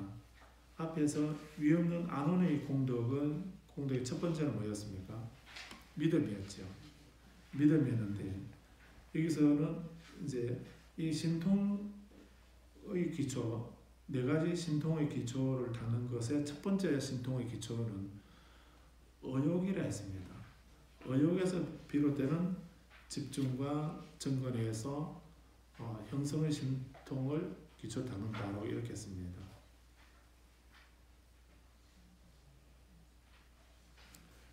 그래서 이 의욕이라고 하는 것은 뭐 하려고 하는 이 의욕을 좀 더 달리 표현한다면 어떤 그 원을 세우는 거죠. 하려고 하는 거, 이루고자 하는 그런 어떤 이런 것은 원이라고 하는 거하고 욕심이라고 하는 거하고는 다르죠. 원하고 욕심은 다른 것입니다. 그래서 이런 목표를 이루기 위해서 나는 이런 수행을 하고 이런 삶을 살아야 되겠다라고 이런 삶을 살아서 지금 내 자신의 어떤 환경이나 삶을 변화시켜 봐야 되겠다라고 하는 이런 그런 생각을 갖게 된다면 내가 부처님께 귀하고 가르침과 성가에 귀하면서 내 삶을 변화시키고 바꿔야 되겠다라고 하는 이런 열망을 일으키게 된다면 그런 것을 우리는 의욕이라고 하고 그렇게 해서 내가 어떤 결과를 얻게 되면 그걸로서 또 나 자신도 이렇게 하겠지만 나와 인연된 주변의 다른 인연들에게도 이익을 주도록 하겠다. 이렇게 한다면 그거는 우리는 그런 마음을 욕심이라 안 하고 그거는 서원이라고 원이라고 이렇게 하지 않습니까? 그런 원을 일으키는 이런 마음들을 의욕이라고 이렇게 합니다. 그래서 나는 괴로움을 좀 소멸시켜야 되겠다. 그래서 어떤 초월적인 능력을 갖추도록 신통을 갖추도록 해야 되겠다. 라고 하는 그래서 올바른 괴로움의 소멸을 시키도록 해야 되겠다라고 하는 이런 첫 번째 그런 어떤 마음을 일으키는 것 그것을 여기서 의욕이라고 이렇게 하는 겁니다. 그런 의욕에서 비롯된 집중과 정건에 의해서 형성되는 신통기초를 갖는다. 두 번째는 그런 마음은 누구나 그런 마음을 일으키게 되죠. 우리도 새해가 되면 어떻게 합니까? 원래는 술을 끊어야지 라든지 뭐 이렇게 그런 생각을 누구나 저 멀리 어디까지 갑니까? 간절곶이나 정동진까지 가가지고 또 아니면 저 높은 산에 올라가서 해 뜨는 걸 바라보면서 두 손모아 간절하게 그런 의욕을 일으키죠. 그렇게 하게 되면 그 해 거의 다 이루어지던가요. 그런데 그렇게 그 멀리까지 그 충대 오돌오돌 떨면서 올라가가지고 세는 원이 그건데 근데 그 원을 그런 의욕을 일으켜가지고 그 의욕이 언제까지 갑니까? 산 내려오면 잊어버리죠. 산 내려오면 잊어버리고 집에 돌아가면 잊어버리고 그 의욕만 일으켰지 그 의욕이나 원을 일으킨 원에 대해서 그거를 이룰 수 있는 조건을 갖추는 노력은 우리는 안 하죠. 잔뜩 원은 크게 세워놓고 정적이 기도하면서 원은 크게 세워놓고 나머지 그 원을 이룰 수 있는 조건을 갖추는 이런 노력 이런 거는 우리가 등한히 합니다. 그런데 의욕도 중요한 그게 첫 번째 신통을 갖추는 기초가 되는 첫 번째이긴 한데 두 번째는 그거를 이루고자 해서 부지런히 게으르지 않는 부지런히 노력하는 이 노력은 그 의욕을 완성하고 성취할 수 있는 조건을 갖추는 것입니다. 그것이 정진이라고 이렇게 합니다. 그래서 두 번째는 정진에서 비롯된 집중과 정건에 의해서 형성되는 신통의 기초를 갖는다. 세 번째는 마음에서 비롯된 집중. 그리고 네 번째는 사유에서 비롯된 집중과 정건에 의해서 형성되는 신통의 기초를 갖는다. 했습니다. 이렇게 의욕과 정진, 마음과 사유. 그래서 그런 마음을 지켜 나가면서 또 사유한다는 거 이거는 망상하는 거랑 또 다른 거죠. 그래서 선정을 얻으려면 두 번째 마음은 또 선정이라고도 할 수도 있겠는데요. 이런 선정을 얻기 위해서는 선정을 얻으려면은 그냥 가만히 앉아 있으면 선정이 이루어지는 것이 아니죠. 그래서 우리 원음지송에 이것만 볼까요? 원음지송에 그 팔정도 분별 경이 있습니다. 팔정도 분별 경이 있는데요. 그래서 우리 큰 책은 145페이지 12번을 보시면 여기서 이제 올바른 집중에 대해서 부처님께서 말씀한 8정도 가운데 8번째 올바른 집중 사마사마디에 대해서 말씀하고 있습니다.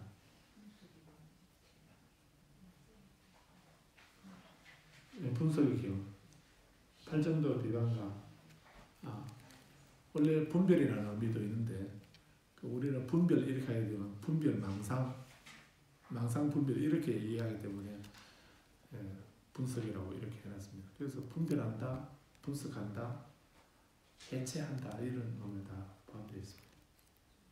팔정도란 무엇이다 하는 것을 설명하는 겁니다.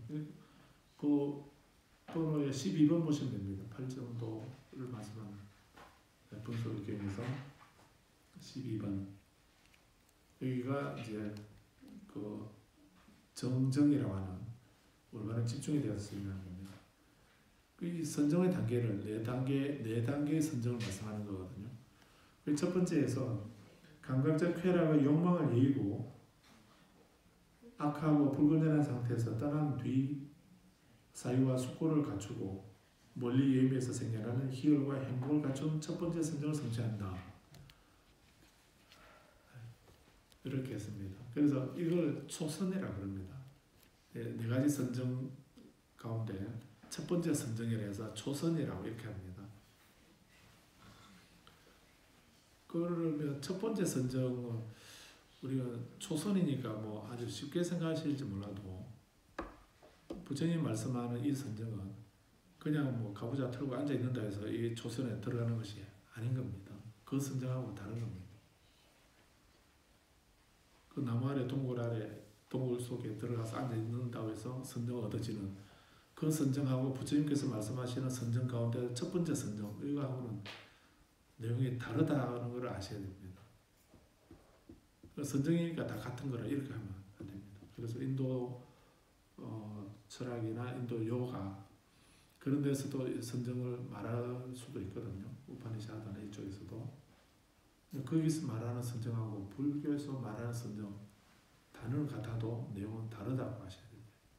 그래서 부처님은 초선을 어떻게 말씀하셨는가? 초선은 첫 번째 선정은 그 첫 번째 선정을 얻기 위해서는 먼저 우리는 뭘 해야 되는가? 악하고 불건전한 상태에서 머물러 있게 되면 그 상태에서는 선정이 이루어지지 않습니다.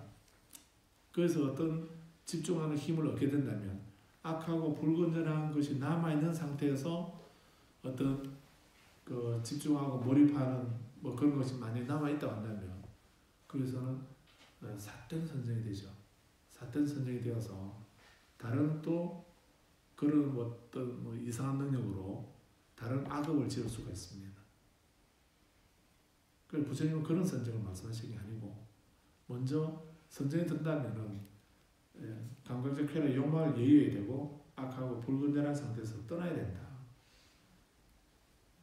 그래서 이거를 앉아 있는 것도 중요하지만은 이걸 갖추도록 노력하는 것도 당연히 중요합니다. 그 다음에 사유와 숙고를 갖춘다라고 했습니다. 사유와 숙고라고 하는. 그래서 우리는 아무 생각 안 하는 거예요. 그게 선정인 걸로 삼매에 들게 되면 아무 생각도 안 하는 걸로 이렇게 생각하기도 합니다. 무념무상이라고 이렇게 해서 그런 무념무상의 상태가 선정이라고 이렇게 생각하는 사람도 있는데 부처님은 그런 선정을 말씀한 적이 없습니다. 그래서 선정에서 사유와 숙고를 갖춘다라고 했습니다.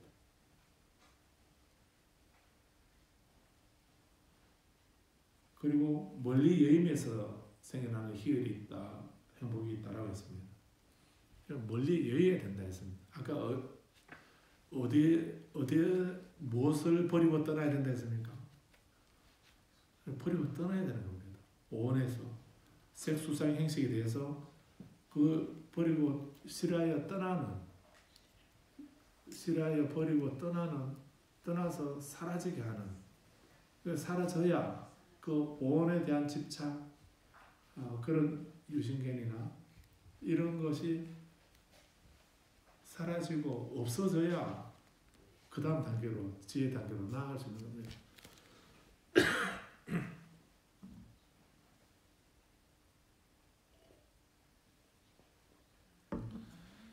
싫어요. 떠나려니까 아깝고 그래서 그거 가지고 있으면서 그래도 선정을 얻어야 되겠고 가부좌 들고 앉아가지고 이래 지내봐야 부처님 말씀하신 이런 선정이 아니기 때문에 번뇌가 사라지지 못하고 하게 되죠. 그래서 오늘 본거에서 사유에서 비롯된 집중과 정근에서 형성되는 신동 기초를 담는다.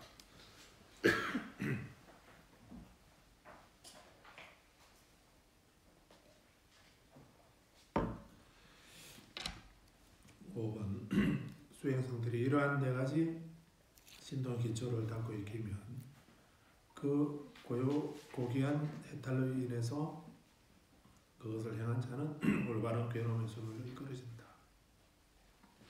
라고 했습니다.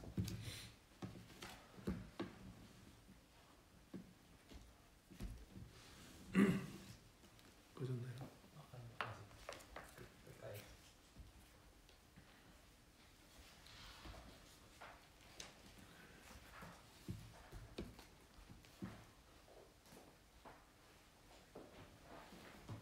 오늘 32번이 짧아서 33번까지 보려고 했는데 여기까지 하고 마치겠습니다. 다음 시간에 다음 주에는 부처님께서 드신 최고의 열반의 순간은 어땠을까라고 하는 이게 아주 중요한 경전입니다. 이 경전은 뭐 탐묘경이라고 이렇게 되어 있는데, 그래서 이때 아난다 존자께서 부처님께서 7 동안 머물러 계셔 주십시오 이렇게만 요청했더라면 지금도 우리가 스카우머는 부처님 가서 인도 가서 바로 법문 듣고 이렇게 할 수 있는데 그때 아난다 존자께서 그 요청 안 하시는 바람에 부처님께서 열반을 드셔버렸습니다. 되게 안타까운 아쉬운 그런 경제. 그래서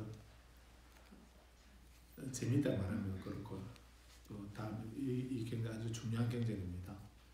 다음 주에 보도록 하고요. 이렇게 마치면서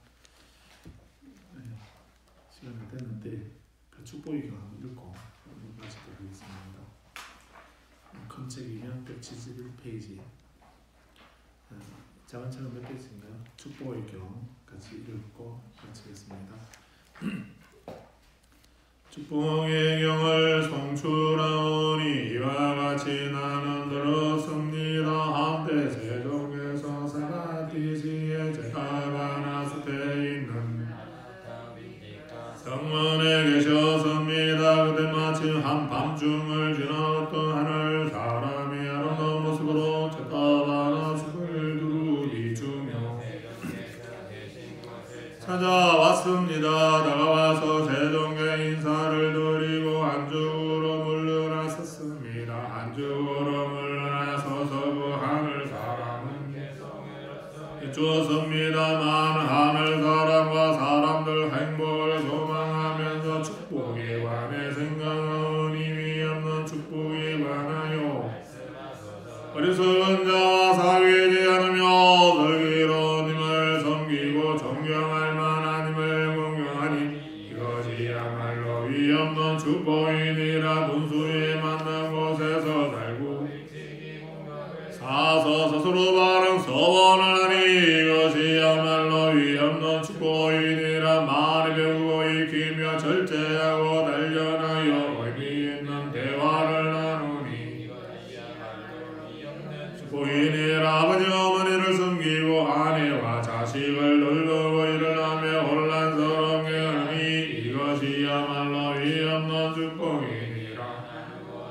정의롭게 살고 진지를 보호하며 지난받지 않은 행동을 하니 이것이야말로 위없는 축복이니라. 악한 행위를 싫어하여 멀리하고 절제하고 가르치며 겨루지 않으니 이것이야말로 위없는 축복이니라. 존경하는 것과 겸손한 것 감사의 마음으로 때에 맞추어 가르침을 들으니 이것이야말로 위없는 축복이니라. 인내하고 온화한 마음으로 만나서 가르침을 들어놓으니 하니 이것이야말로 위없는 축복이니라. 감관을 소하여 청정하게 살며 완전하여 열반을 이루니 이것이야말로 위없는 축복이니라. 세상 설이 많은 일에 부딪혀도 마음이 흔들리지 아니하고